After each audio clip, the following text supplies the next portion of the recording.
at the federal court level, and it would sit there for 3.5 years until the Department of Justice came back and asked the court to dismiss the case. And so that's the way it would normally work.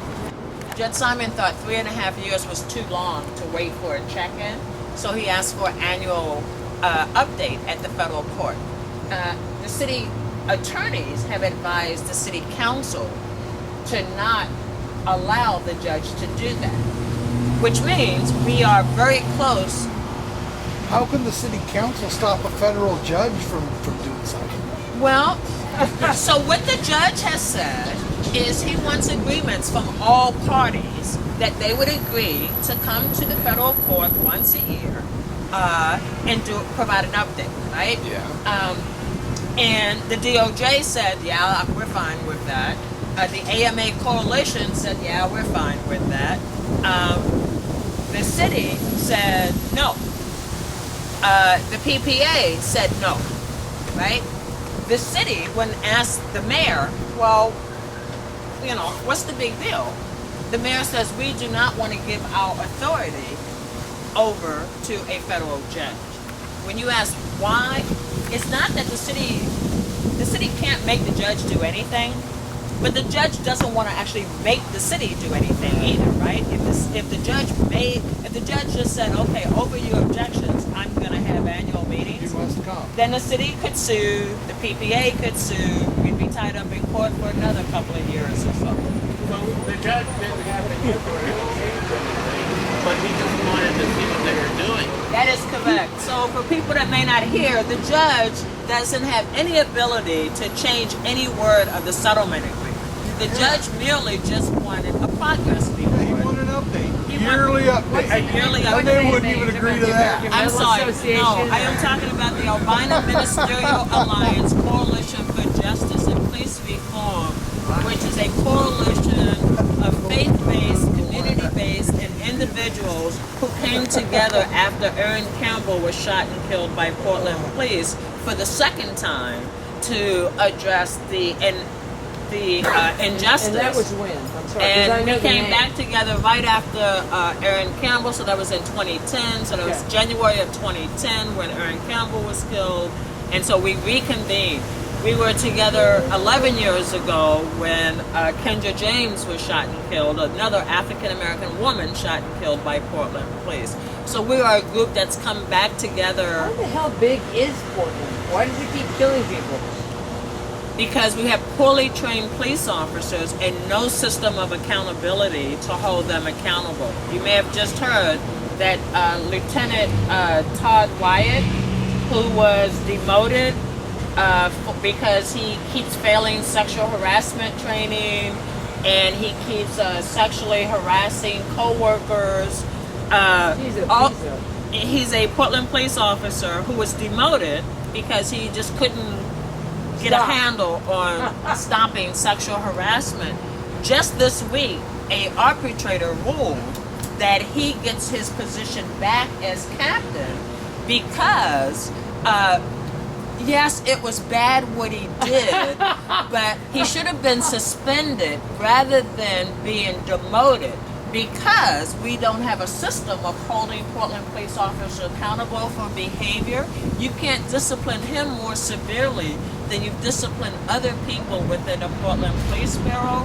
And so as the community, we continue to be in this circular motion, right? It's like, you know, it's like we finally get a police officer who actually is held accountable for behavior that we find egregious. And then what happens? The arbitrator know that as soon as they challenge it through an arbitration process, that it's going to be overturned. And so police have confidence in this community. So when you ask the question, why do they keep killing people? They have confidence that no matter what they do, they will not be held accountable for that behavior.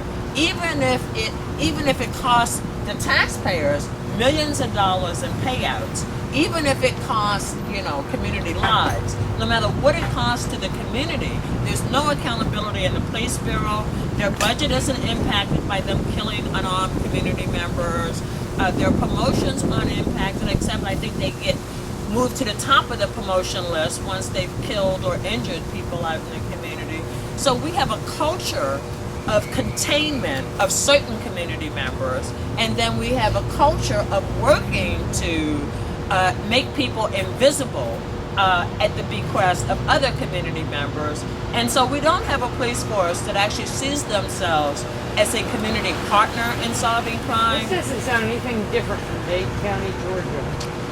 Actually, Not I one think smidge different. I think Georgia's more honest. We're just going to kill you. I think Georgia's much more honest. We do this pretend polite thing here in Portland, where You're just going to get murdered, and we're just going to kill you and put you in the ground. Well, I mean, and you know, Fred Bryant is another death at the hands of police, right? Because if he hadn't put every bit of his ounce of his energy in trying to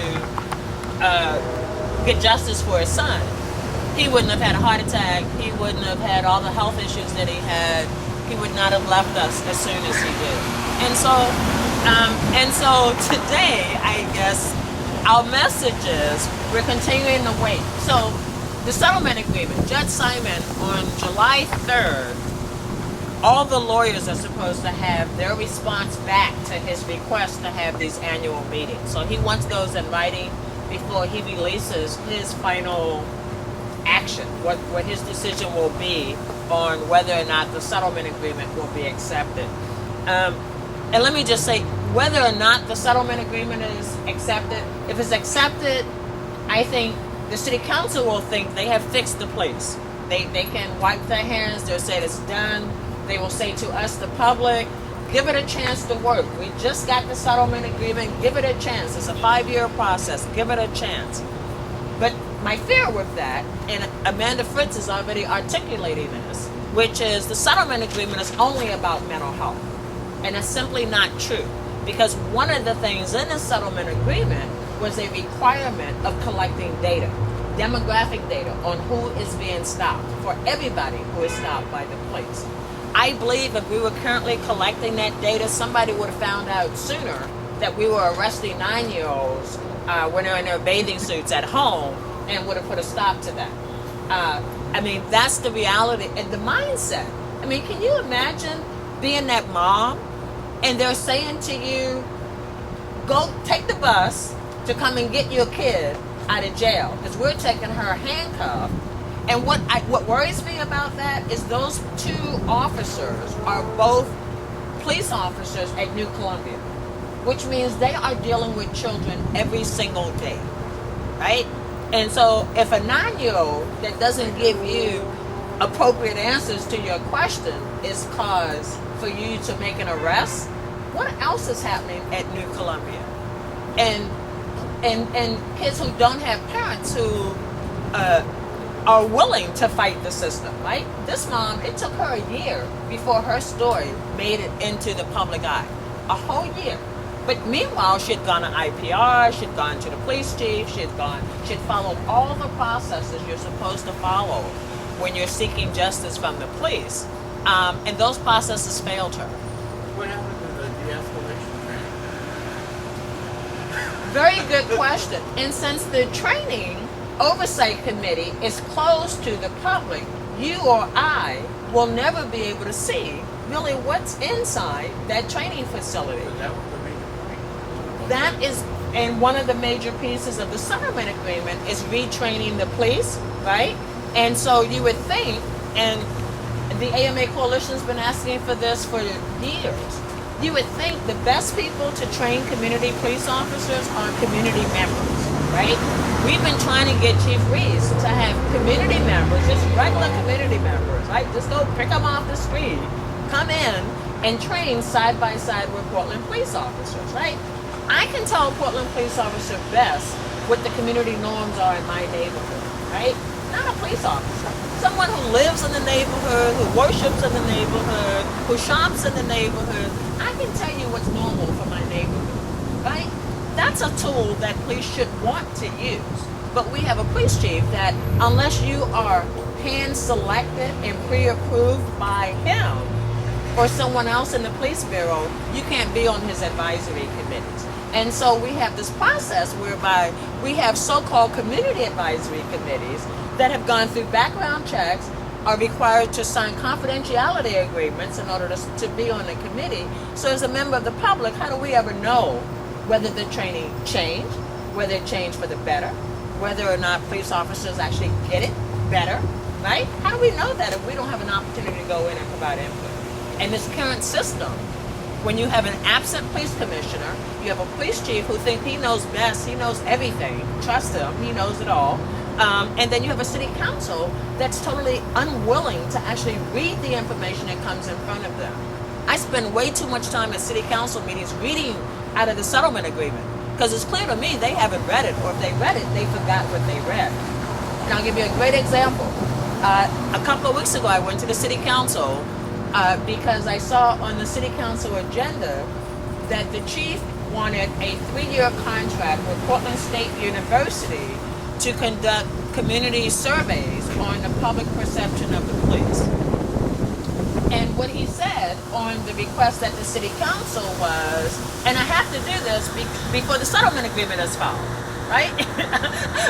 And so I go to the city council and I actually bring my settlement agreement and I read the paragraph that says, the community oversight / advisory board will conduct a community survey taking input from the community, the police, youth, and all other people in the community to determine the public perception of the police. Nowhere in the settlement agreement does it say the police chief gets to contract for the service, control the data, develop the questions, and then determine who has access to the data when it's completed. It doesn't say that in the settlement agreement.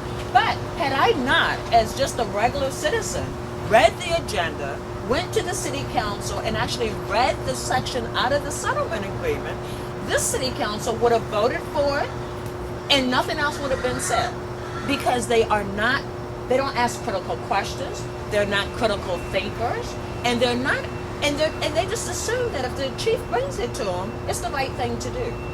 Now luckily that one hasn't come back to the city council yet, but another one that I found, where the chair of the Community Police Relations Committee, which is the subcommittee of the Human Rights Committee, right, Commission, the chair, and this is the only public input Police Chief Reese takes, is from the Community Police Relations Committee, which is made up of police officers and community members, again, handpicked by the police bureau. So they've been vetted so that they're okay, the police find them acceptable to serve on this Community Advisory Committee. I read the grant. The chair of that committee was about to get a grant to evaluate the effectiveness of the training of the management of Portland Police Bureau. And I said, let me get this right. The only community input that they take is from this committee that's been handpicked. And the chair is going to have a contract with the chief to determine whether or not they've changed. Doesn't that sound a bit fishy? And when I asked, is there a policy about being a volunteer and being paid to do what you're actually a volunteer to do? And I'm told there isn't one. So, I mean, but again, it should not be left to me as a member of the general public to, over the weekend, review where's the city council agenda, go through each individual item to see really what does it really say as compared to what the titles say, and really who's going to benefit from this, and then read all the documents behind it. There should be a better way for us to know what's taking place. And you would think, since the DOJ has been in town, the city council would be much more involved in what's happening in the police. And so what I'm finding is they're totally disconnected. And they aren't even asking critical questions. And so July 3rd is the last date for people to put input into Judge Simon, the lawyers to have input into Judge Simon. Judge Simon will rule shortly after that. We actually think he already knows how he's going to rule, but he wants to make sure he has everything from the parties before he publicly puts his statement out. And so he can do one of three things. He can either hold his nose and accept the settlement agreement as is without having the annual check-in meetings, or he could reject the agreement, tell the parties to prepare for trial, or three, the city could get a clue and decide that an annual check-in with the federal court wouldn't be such a bad thing, and they could figure that out before July 2nd, and then tell a judge on July 3rd that they changed their mind and they're ready to play. So those are the only three things that could happen. But we expect Judge Simon to move shortly thereafter, July 3rd, maybe even the same day. Questions?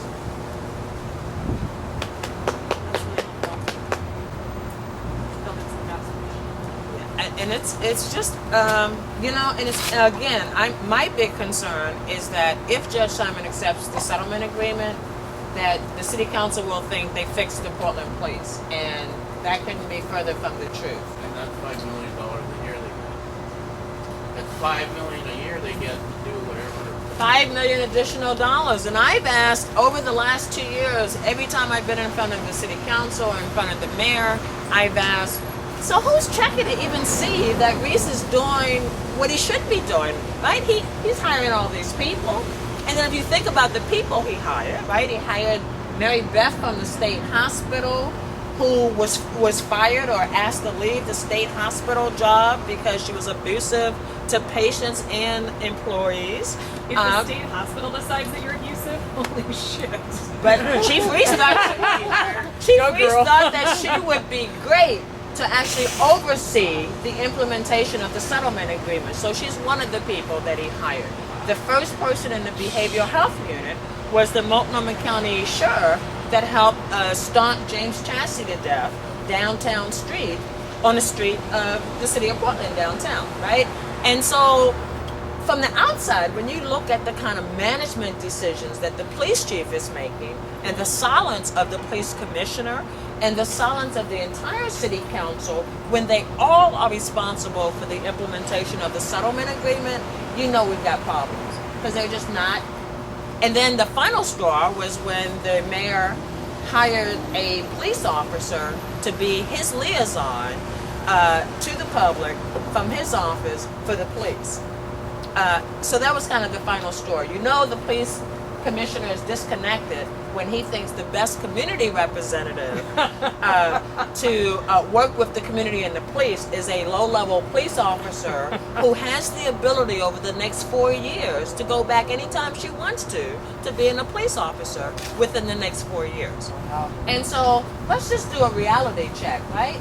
If you have the potential to go back into an organization, at the same rank or higher, are you going to be critical of that organization while you are working in a position to be critical? Yeah. Anybody think you could do that? Only if you think you're 22 and can get away with it. Only if you're 22 and you're not smart enough yet to know that you can't get away with it, or actually 17 and not knowing you can't get away with it. But the point is that so what we have to do is create the community concern that puts extreme pressure on our policymakers to force them to make the changes that we need to make. And we're going to start doing that. We're going to start developing some direct action trainings, because I'm of the opinion that, this polite ass, this, could you please replace the police chief? Could you, please get police officers who are respectful? Can you please stop brutalizing kids because they're kids? Could you not arrest 9-year-olds? So Get rid of please. we keep asking. Get rid of please. We keep, we're polite. We're playing inside baseball. We're playing outside. But what I'm coming to realize is that they don't feel a threat. It is perfectly fine, because when you are living a very comfortable middle-class lifestyle, and all you have to do is sit and listen to people yell at you for a couple hours, you can do a couple hours a week of somebody sitting and yelling at you, right? Because you're living this very comfortable middle-class lifestyle. But we have people that are living on the street. We got young people that can't walk in their own neighborhood without being harassed and intimidated and searched. When I was at the gang enforcement meeting last Friday, after listening to an hour of how Gresham is enhancing patrol and City of Portland is enhancing gang patrol units, and we're going to be out there and we're going to be watching for this enhanced gang activity. After listening to that for an hour, I raised my hand and I said, so who's training police to be able to identify what a gang member looks like? Because we know from Portland Police own data that they are not really good at being able to identify gang members. We know that they have a propensity to stop African Americans at a rate that's 8 times their numbers in the population when gang enforcement officers are the ones that are doing the stops. So traffic officers stop African American at a rate of 7%. Guess what? African Americans are 7% of the Portland population, right? Gang enforcement officers stop African Americans at a rate of 38%. Got to ask yourself, well, why would that be, right? Are there like significantly more African American gang members than anybody else? No. It's simply the criteria by which Portland police ask community members to prove they are not gang members, right? So if you are an African American youth, it is not, well, let's see, he is exhibiting behavior that we find associated with gang activity. No, it is he's young, he's an African American, and there's 2 or 3 of them. Let's find out what they're doing and who they are, right? Let's walk up. And if they can't prove a negative, then they're in trouble. And of course, we know that, well, I've asked the mayor and Chief Reese to their face about 2 programs that I know they started because it was reported in the media, various media outlets. One was a Stop and Pat program, which was their new community policing program. So in some neighborhoods, in order for the police to feel safe when they're interacting with community members, they need to pat them down before they do their community policing thing. And so, of course, my first question to the mayor was, I know you are aware that downtown Portland has the highest number of concealed weapons permits in the state of Oregon. And so are we to expect that downtown business owners will be patted down before police officers have community policing conversations with them? Much less do we get to pat down the officers. Yes, Ooh. right?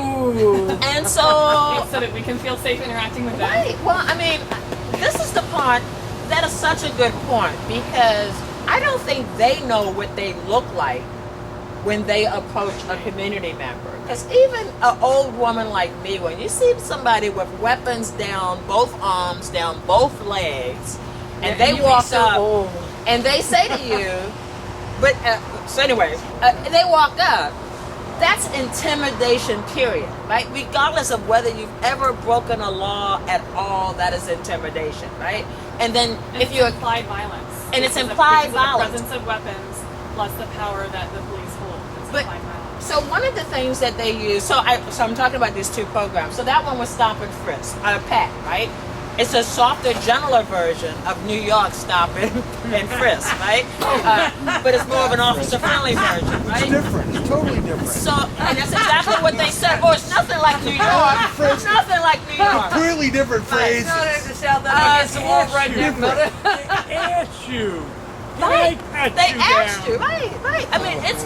Can I frisk you? So wait, let me tell you about the second one. The second one, though, is used primarily downtown, and it is called COP, Chronic Offender Pilot Project, and it works like this. Let's say that I am houseless, and an officer finds me sleeping in a doorway. So the officer gives me a ticket, a citation for trespassing. Right now. Empty doorway, nobody's there, not hurting anybody. But anyway, I get a ticket for trespassing. So, okay, that's cool. So, I'm houseless, right? So, it's not like I get the reminder in the mailbox, hey, by the way, your ticket's going to double if you don't actually go ahead and pay it, right? So, the next time this officer sees me, they can now charge me with a crime. And the crime would be interfering with a peace officer, right? Because that same officer saw you before, right? Now, so again, now it's a crime, but it's only a misdemeanor, right? Wow. Right?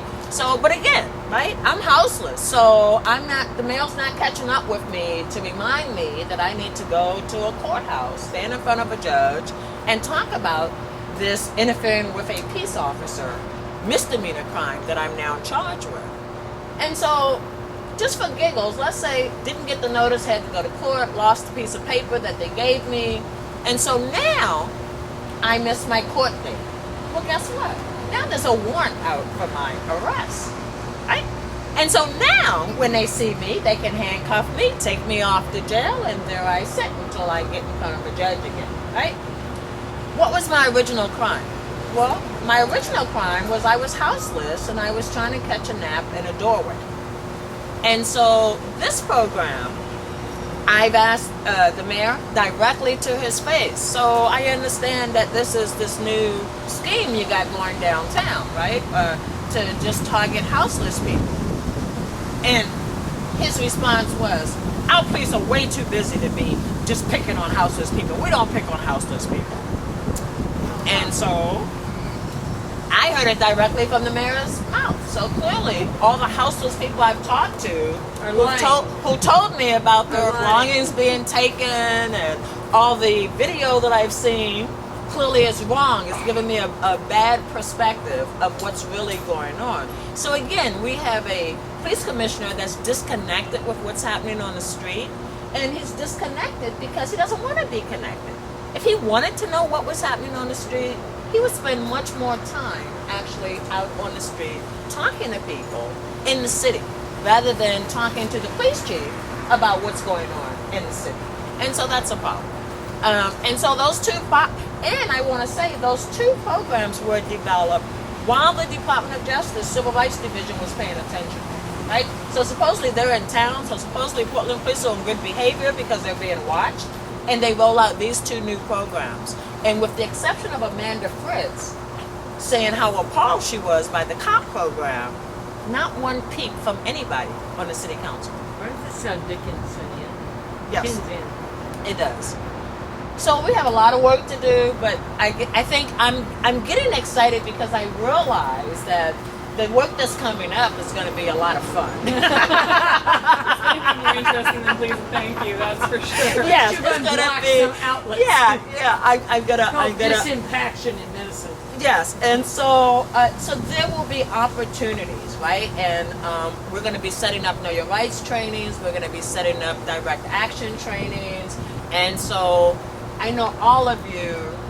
Except I'm not sure about you, but I'll find out. I know all of you are on our email list, and so once we start setting those trainings up, we'll let you know that they're happening. And either way, whether the settlement agreement is accepted by the court or not, the actions that I'm talking about have to happen, because until we get a city council that's paying attention, and by the way, 2016 is not that far away, and there are 3 seats that are going to be open on the Portland City Council in 2016. And so I'm also working with a group of people trying to figure out, do we have a community slate that we should be running in 2016?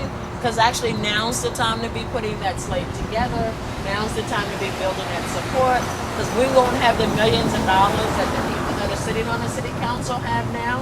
But if we start organizing 2 years out, we could actually take over the city council. Wouldn't it be different 2 years from now if in fact we had a city council where the majority were real people who cared about what was happening to real people in the city of Portland, and then the other 2 would have to figure out how to work with us.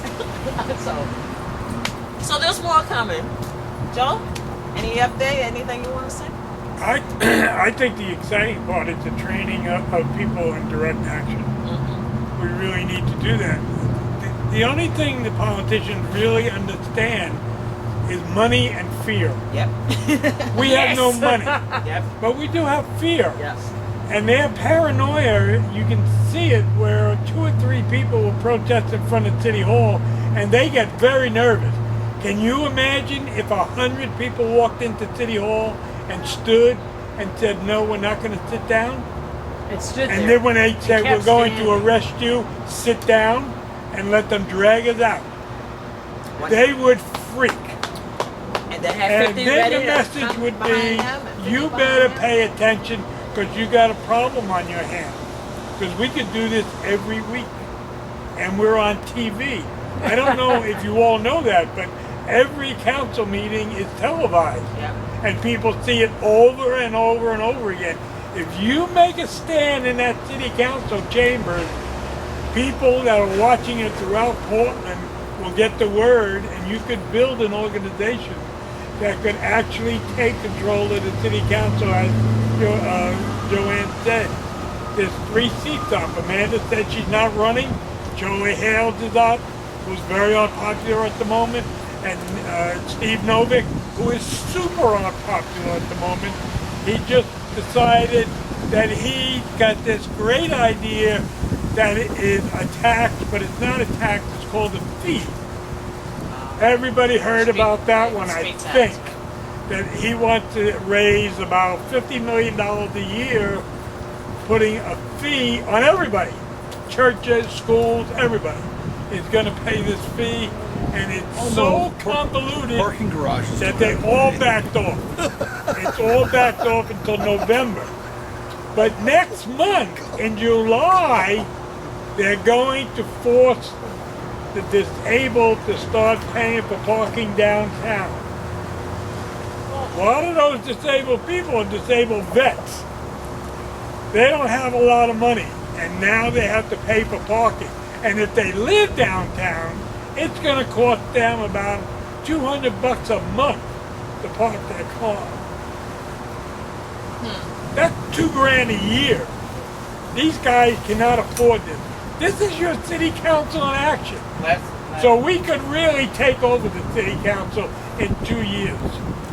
Last night, Events are staying together. Last night we went to walked out. we went with to a a whole bunch meeting. of people at the mic, and they were asking policy questions. Pardon? Events are The other group Yeah. of people there were advisory. They My couldn't answer. whole family. Right. So they just walked out. And they were the 2 city council members there, the only 2? on the water issue. On the water issue. Yeah, so they just They would So- not let the scientist, Scott Fernandez, ask a question. They walked out on him, which is a slap in his face. He's a scientist. He's worked with the water department. He knows more about our reservoirs than anybody. And they walked out. I have something to say. That's Plug in wherever they want, right? Some people are really good at writing, right? Like my husband is a great writer, so he'll write, right? Some people want to protest. Some people hate protesting. Some people want to do things that are fun, that get attention, that create opportunities for earned media. And so there are all kind of opportunities for people to engage. But one thing I wanted to let folks know is I've been talking to a woman in Spokane who is kind of like the Dan Handelman of Spokane, and I'm talking to a woman from Seattle, both working on police accountability. So the one in Seattle is actually on the Community Oversight Committee for their Department of Justice settlement agreement, right? And the woman in Spokane, they passed a ballot measure to create an independent police review. And they got 72% of the voters to agree to an independent police review process. actually independent one? Because that word doesn't Well, mean much wait, to us anymore. well, I know, right? Because that's exactly what happened to them. So they passed this measure that they thought, okay, finally, we're gonna have like independent police review, right? And unfortunately, at the same time that passed by a 72% margin, a very conservative city council was voted in. So the city council narrowed their independent police review ordinance language so that it's the exception rather than the rule. And so I'm talking to these 2 communities, and I realize that we have a lot in common, right? We have a lot because the communities are organized against police violence, and they're organized in different ways. And so I thought it would be very cool for us to have a regional convening on police violence, community response to police violence. And so we're just at the beginning stages of having that conversation. But I think probably early next year, we will be somewhere between Spokane, Seattle, and Portland. We'll be having a convening with grassroots people who've been working on these issues for probably as long as some of us have been working on these issues. And so I think that's exciting to learn from other communities because, we're all working and struggling with the same kind of issues, and each community has taken a different approach. So whereas Seattle has a court-appointed monitor that's monitoring the oversight of their implementation, And Seattle also has some really good stuff. And they have a model racial profiling policy that the DOJ mandated, even though they didn't find evidence of racial bias in the policing. So why we didn't get that, I don't know.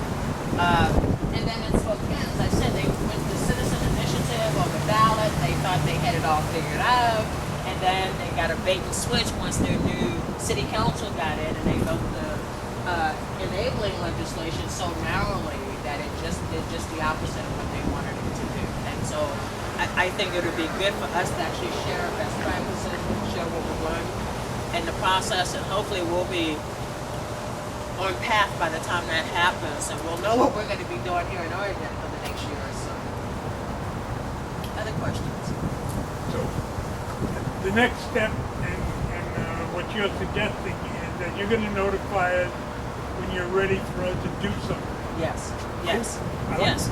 And we'll always make sure that there's an update here. So even if I'm not here, I'll make sure to give it to Alicia or somebody so we can say, okay, this is where we are this month, and so that we can keep moving forward. Because the fall's coming and there'll be crazy season soon, and then we'll have to tune out of the media until election season's over, and then we can go back. And I do want to say on behalf of Alicia and the Bryant family, I thank people very much for coming. I really appreciate the longevity of most of you, because I've been doing this for a while. But so it's nice to see friendly faces back again. We'll be back next month, same time, same place. Where they're going to be doing monthly intakes at CIO's office on Killingsworth, right across from PCC Cascade. And we just met with Jenny at the Rosewood Community Center on 162nd and Stark, and they're going to set up a regular schedule there to take intake around racial profiling complaints. And the goal is to have 6 to 8 organizations that have regular dates and times where law students will come over and actually interview people who have had that experience, collect that data. And the goal of the Oregon Justice Center, Resource Center, is to collect about 18 to 24 months of data and then do some analysis around the issue of racial profiling by the police in the city of Portland. And so the goal is that they will have enough information to possibly file a class action lawsuit, to possibly put pressure on the city council, and also hopefully we're building a database of people who will be willing to take action to stop racial profiling from happening. And so as those dates get solidified, I will make sure to get that information out as well. And I think CIO actually is scheduled, their next one is next Thursday, and it's 4 to 6 at CIO's office, which is at 700 North Killingsworth. That's all I got. Anybody else have anything? Thank you. I brought the poster. If anybody, there's pens under there. If anybody wants to write a message to Keaton or his dad, please do so, because, you know, Where are we writing? good. Let them know whatever you feel. Where do you want to write it here? Where do we write them? Is it Wherever where? you want. There? Oh, I see. Wherever you want on the chart, I got it. Or just sign it. Yeah.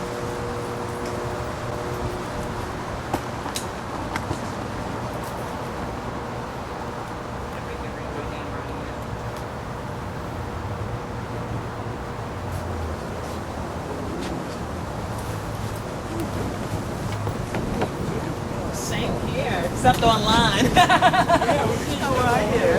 Carlos? That's a sign. Hi, I'm JoAnn Hardesty. Pleasure, Carlos. Thank you so much.